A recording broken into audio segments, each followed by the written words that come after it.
എളുപ്പത്തിൽ നിലക്കടല വറുത്തെടുക്കുന്നത് എങ്ങനെയാണെന്ന് ഒന്ന് നോക്കാം.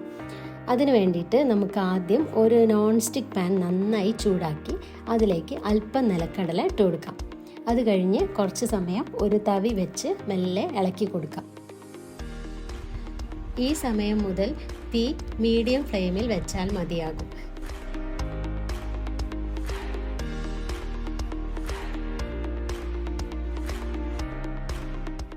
ഇനി അല്പസമയം നമുക്കിതിങ്ങനെ പരത്തി വെച്ച് കൊടുക്കാം. ഏകദേശം ഒരു മിനിറ്റ് ഇതിങ്ങനെ തന്നെ വെച്ചിരുന്നാൽ മതിയാവും. കുറച്ച് സമയം ഇളക്കി കൊടുക്കുക. അത് കഴിഞ്ഞ് ഇതിങ്ങനെ പരത്തിയിട്ട് കൊടുക്കുക. ഒരു 10 മിനിറ്റ് നേരം നമ്മൾ ഇതുപോലെ തുടരുക. നേരത്തെ പറഞ്ഞതുപോലെ ഏകദേശം ഒരു 10 മിനിറ്റ് കഴിയുമ്പോൾ കടലയിൽ നിന്ന് നല്ല ആവി പൊങ്ങി വരുന്നത് കാണാം. ചുവട് കട്ടിയുള്ള ഏത് പാത്രത്തിലും നമുക്ക് ഇതുപോലെ കടല വറുത്തെടുക്കാവുന്നതാണ്. നോൺ സ്റ്റിക്ക് പാത്രങ്ങൾ തന്നെ വേണമെന്ന് നിർബന്ധമില്ല.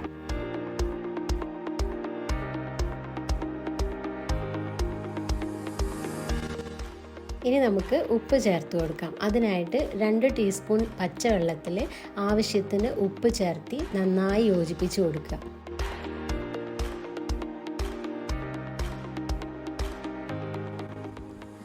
ഇനി നമുക്ക് ഈ ഉപ്പുവെള്ളം പാനിലേക്ക് തളിച്ചു കൊടുക്കാം.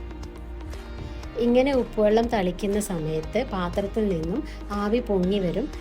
ഈ സമയത്ത് കൈ പൊള്ളാതെ സൂക്ഷിക്കണേ. ഇങ്ങനെ ഉപ്പ് തളിച്ചതിന് ശേഷം വീണ്ടും ഏകദേശം ഒരു 10 മിനിറ്റ് കൂടി നമുക്ക് ഇളക്കി കൊടുക്കുകയും പരത്തിയിടുകയും ചെയ്യുക. മുമ്പ് ചെയ്തതുപോലെ ആവർത്തിച്ചാൽ മതി.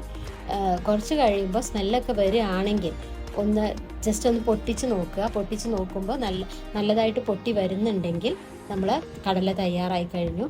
ചൂടോടുകൂടി നമുക്ക് ഉപയോഗിക്കാം. അപ്പോൾ എല്ലാവരും നിലക്കടല വീട്ടിൽ തന്നെ തയ്യാറാക്കി കഴിച്ചു നോക്കുക. എല്ലാവർക്കും ഈ വീഡിയോ ഇഷ്ടപ്പെട്ടു എന്ന് കരുതുന്നു. Okay, thank you.